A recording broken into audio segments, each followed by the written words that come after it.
So I've played SWTOR since launch with only the occasional break here and there, and I don't plan on stopping anytime soon. Also, I love the PvP in this game. I have literally been waiting so patiently all year for the 7.2 PvP revamp, and well, it's finally here. With that context out of the way, I want to take a look at everything 7.2 Showdown on Runic has to offer, from story to gearing to the new PvP rework. Hopefully, moving forward, there is less chopping and pruning of abilities and features like we saw in 7.0, and more additions to the game. We as players know that sometimes the axe forgets, but the tree remembers.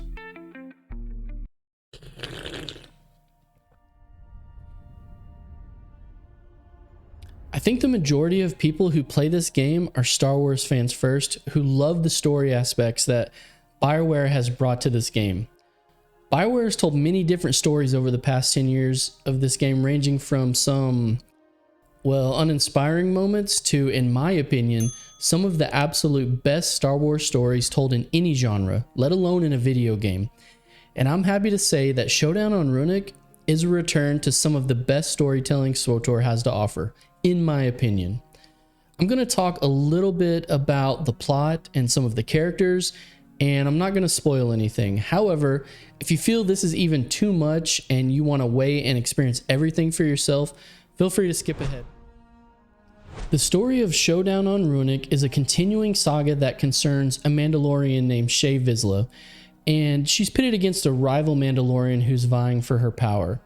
This story is an important one at this moment in time, and here's why I think so.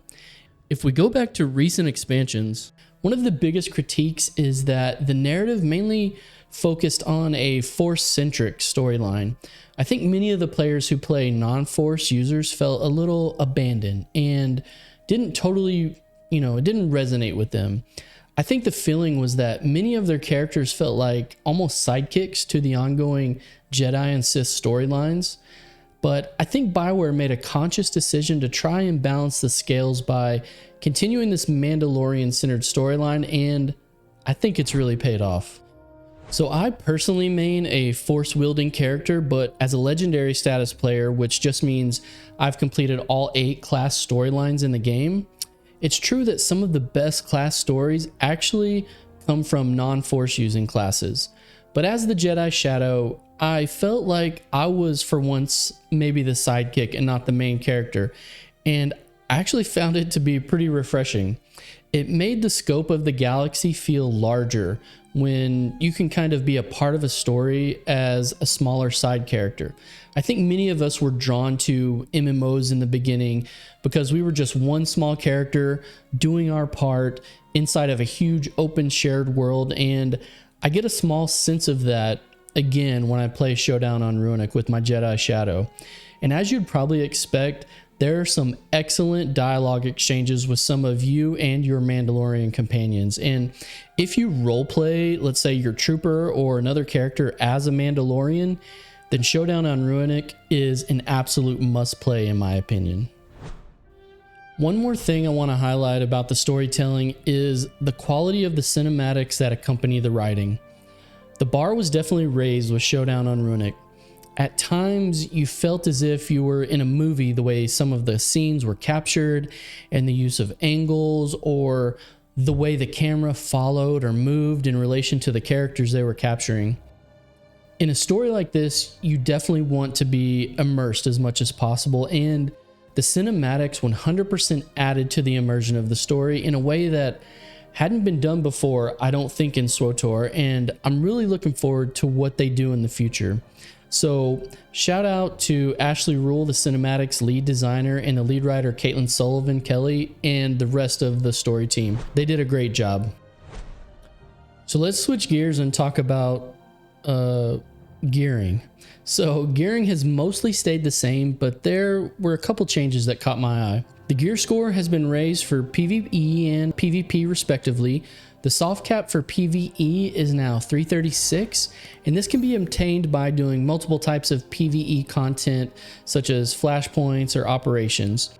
340 gear can be obtained by doing the latest R4 anomaly operation on some of the harder modes.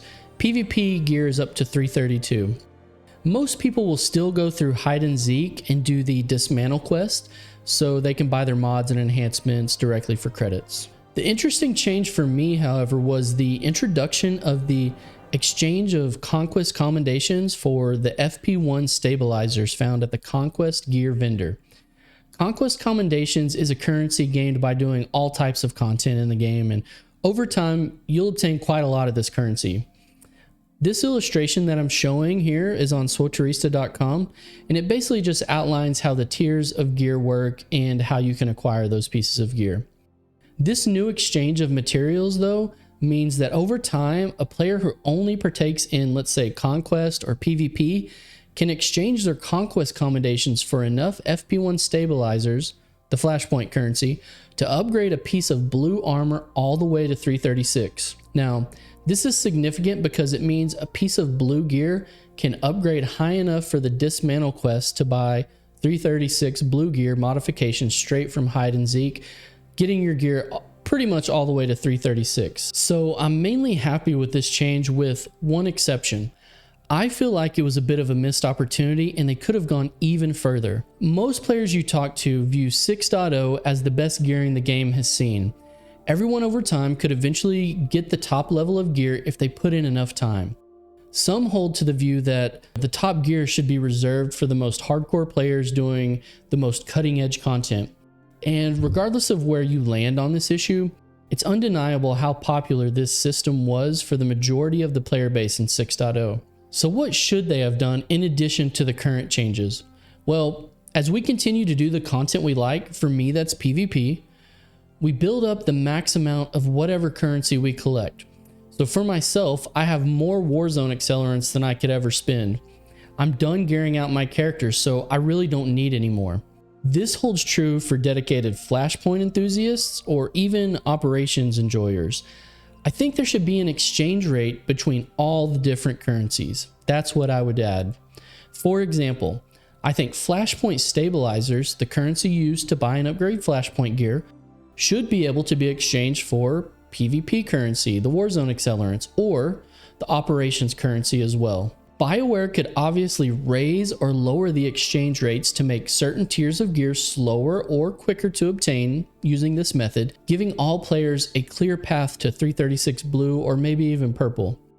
But the first question you might have is, why would anyone choose to then grind PvP now, since the level is 332, instead of just going straight for 336 gear? Well, I actually think the PvP item level should be raised to 336 to match the PvE item level soft cap. I think with the removal of ranked PvP, there obviously shouldn't be a way for PvPers to reach 340, and this should be reserved for the most recent operation on the highest difficulties. So here are a couple reasons why I think allowing this type of currency exchange to give all players a grindable path to 336 is a good idea. I'll tackle the first part as a PvPer. The fact that players can go into PvP with all different types of item level gear has always been a problem ever since the PvP stat gear was dropped. Currently, the way PvP works is everyone's item level is lowered to 332 if you're above it when you enter a PvP match. 332 is the max item rating of PvP gear. In my opinion, creating parity with the PvP and PvE item level will make it much easier for the devs to balance the mechanic they use to bolster and lower the item levels currently and eliminate the exploiting of this mechanic going forward. I know there will be some outliers of high-end ops players that reach 340, but this will be a very, very small minority of the player base. The other reason, and maybe the more important reason, is I think this change would encourage more crossover in what types of content players participate in. The more players that have 336 item level gear, the easier it is to move, for example, from PvP to operations or any other type of content. I see this in my own guild a lot. Since I'm maxed at 332, there is simply some content that I'm locked out of. Again, I mainly play PvP, so I don't want to abandon PvP, but sometimes my guildies post openings for certain type of content that I just can't help out with due to my gear restrictions. And in my opinion, the game is becoming increasingly more casual. I don't understand why the gearing seems to have gone in the opposite direction since 6.0. Again, these are just some minor tweaks that I think would bring the quality of life of gearing to another level. Let me know what you guys think. So let's get into the PvP revamp. As a PvPer, I've had my eyes on 7.2 all year long. So now that I've had a few weeks to see the changes firsthand, has it delivered? If you want, you guys can check out a recent video where we compared our wish list with the announced 7.2 PvP changes to see if our predictions came true. So let's just get to the elephant in the room. The obvious place to start is with ranked PvP being removed. And if I'm being honest, I haven't competed in ranked since around season 3, if I'm remembering right. I was actually an 8v8 ranked player during what I think was the golden age of ranked PvP in SWTOR. I know that goes way back and maybe you disagree, but I remember it like it was yesterday, the sting of losing 8v8 ranked. It was rough. So even though I'm not a huge fan of 4v4 ranked and I only competed for a few seasons, I empathize with all the ranked players who no longer have a game mode to call home. As we've seen with the recent history of borrowed power in games like World of Warcraft being removed every time there's a new expansion, when features are cut from games, it hurts. Players don't want to feel like their time investment in a system, or in this case, a game mode, has been a huge waste of their time and energy. I'm a big fan of evergreen features or things being added to games. I know many players were upset with the ability pruning in 7.0, which, by the way, I think was necessary, but nonetheless, it never feels good to have things removed from the game. I hope to have a few people from the ranked community on the channel soon for maybe some future interviews to get their thoughts and opinions and see how 7.2 has landed for them. Subscribe to be notified when these interviews drop. With all that being said though, I feel for those in the ranked community and I hope they find a home in either unranked 4v4 or 8v8, or that maybe even they find a landing spot in a game with a thriving ranked community. Good luck, guys. The next big feature added was PvP Seasons.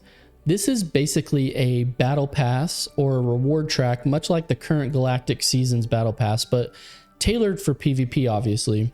I think it's way too early to pass judgment on the system as a whole at this stage, but I have a few thoughts so far. First off, it took BioWare a few seasons and iterations to dial in the Galactic Seasons pass, and I think there's still room for improvement. So I'm hoping that they've learned a few lessons and taken those lessons they've learned from Galactic Seasons and carried them over to the first PvP season reward track. I'm a big fan of this style of reward delivery, and I remember when I was making predictions for the PvP revamp, I wanted a PvP season track similar to what Galactic Seasons was offering. I even went further, however, to say I wish every game mode had their own season pass or reward track with unique rewards so that players could feel satisfied with immersing themselves into the game mode that they like to play. But that hasn't happened yet, but maybe in the future this feature could be added.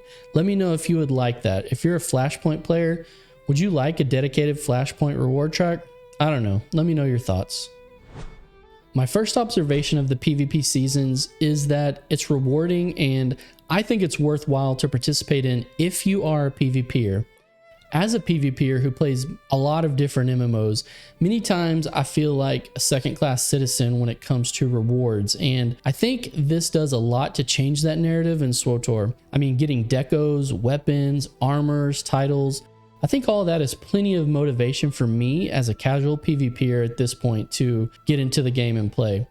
I think the armor is super cool and I'm eager to put in the time and effort to obtain it. However, I think there should have been 4 distinct armor sets instead of just one armor set with 4 reskins. But I do think it was a nice touch to still be able to buy the old PvP rewards from the past with the new PvP season tokens, the currency you get from playing through the reward track. So how do you progress the reward track? Well, progression is done by completing 4 weekly assignments inside of PvP matches. These range from winning and playing certain amounts of matches to obtaining X amount of medals in a match. Pretty straightforward stuff. However, there are a few rough edges that need to be smoothed out. Let's talk about it. It seems like they've swung the pendulum far in the direction of objective-based gameplay.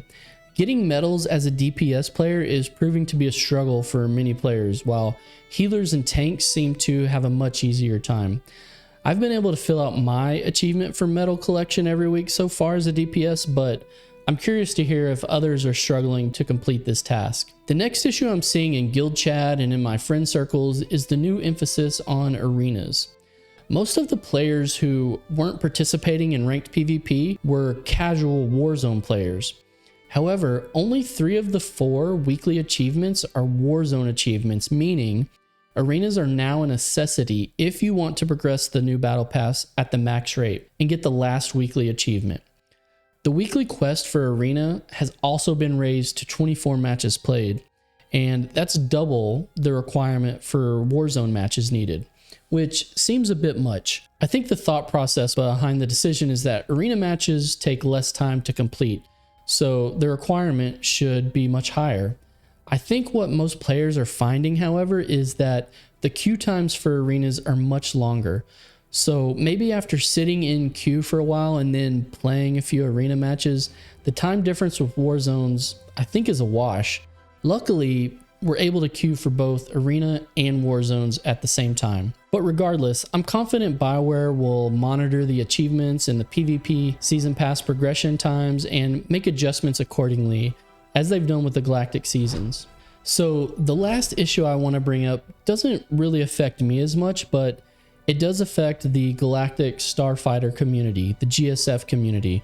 And I've heard this brought up a few times on the Escape podcast with Max and Seema, because I know they're GSF players, or at least I know Max is. And so I think I agree with them. It was a big miss for BioWare to not include GSF in this PvP reward track. Now, I have 2 theories. My first is that maybe they just ran out of time, and so they couldn't put in enough achievements, or whatever the case may be. They just ran out of time to polish it and get GSF in with the PvP revamp. Again, like I alluded to before, the other thing that they could also be doing is crafting a GSF only reward track or season that I'm hopeful that maybe they'll put out next season, because I think a lot of the GSF players really need some cool cosmetics and rewards to go for, whether that's ship skins or paint jobs, different trails, just really cool stuff that they could equip to their ships in GSF, maybe more titles, I don't know, a range of different things. So I really hope BioWare comes through and supports the GSF community with their own reward track, or adding something to the PvP reward track in season 2. But if you're a GSFer, let me know what you would prefer, and let's let BioWare hear this feedback, so maybe in season 2 we can see something for you guys. So the next thing in regards to the PvP revamp I want to talk about is the quality of games that I've been getting, and this mostly pertains to 8v8, but to 4v4 as well. I think the hope of BioWare in removing ranked and also consolidating the queues was to help consolidate the population and to get everyone in the same pool. To my surprise, I actually think this has been a huge positive. On a side note, I'm also hopeful the announcement of BioWare testing the game on AWS cloud servers may introduce a path to cross-server queues in the future, which I think would be amazing for the health of the game. So let's keep our fingers crossed for that one. Now, this is just anecdotal and totally my own experience, but the quality of my game since the launch of 7.2 has been through the roof. Amazing. Really great. I found that lopsided games have been the exception and not the rule for me. I'm not sure if this is due to the objective medals being emphasized, or the fact that all the PvPers are now in the same queues, raising the quality of the games across the board. I'm not really sure. My guess is that these 2 things, along with the new PvP rewards, are motivating PvP players to perform well and show up often to play. And I've been super pleased so far, and I hope this trend continues. Let me know in the comments if you've seen an improvement in the quality of your games as well. The last thing I want to touch on with the PvP revamp is more of a personal critique than it is a review. I think BioWare has missed a huge opportunity to bolster PvP and to consolidate the PvP player base even more. I think if they were going to remove ranked, they should have gone even further. And before you say I'm being a bit hypocritical after listening to my monologue about not removing things from games and all that, Hear me out. 4v4 was always meant to be a ranked game mode with heavy communication, coordination, and strategy involved. 4v4 was also meant to be played with a tank, a healer, and 2 DPS. And I have yet to see this comp come up in any of my 4v4 unranked matches so far. I'm mostly getting 4 DPS, and occasionally a tank or a healer will be thrown in, but never together. I think this makes for a poor 4v4 experience, and it undermines the entire concept of the game mode. I think for the most part, BioWare left this game mode in, not because it was best for the game, but because they wanted to appease the ranked 4v4 crowd in some way. However, I think in the process, they've alienated the ranked crowd, and at the same time, they've left in a game mode that casuals, for the most part, do not want. I think this is mixed messaging by clearly trying to take the game in a more PvP casual direction by removing ranked while simultaneously leaving in a hardcore PvP game mode. The clear direction in my mind was, if ranked was going to be removed, go ahead and put all your eggs in the same 8v8 unranked basket. This way, all the resources could have been directed to one game mode. The disappointment of seeing a new 4v4 map and not an 8v8 map or a new 8v8 game mode was beyond frustrating for me. Again, it wasn't my wish for 4v4 ranked to be removed, but if that is the direction they are now going, I wish they would have just gone all the way and ripped the band-aid off. I don't know, maybe that's a controversial opinion. Let me know in the comments. Other than that, BioWare has continued to improve on some of the accessibility features like adding colorblind modes, as well as improving the UI in an effort for modernization. The new pop-out map and the menu bars are a nice change, and I hope they continue to improve more aspects of the interface moving forward. I know I've brought up a fair amount of criticisms in regards to 7.2, but if I'm answering the question of whether you should return for Showdown on Runic, the answer is a resounding yes. The additions of the new story, gearing, and the PvP revamp are all reasons to log in today and continue your SWTOR journey. Especially you guys out there who are PvP junkies like me. The PvP seasons have added plenty of content and rewards to chase, breathing some much needed life into the casual PvP scene. And on top of that, the cap for how many war zones you can play as a free-to-play player has been removed, and that's great news for free-to-play players.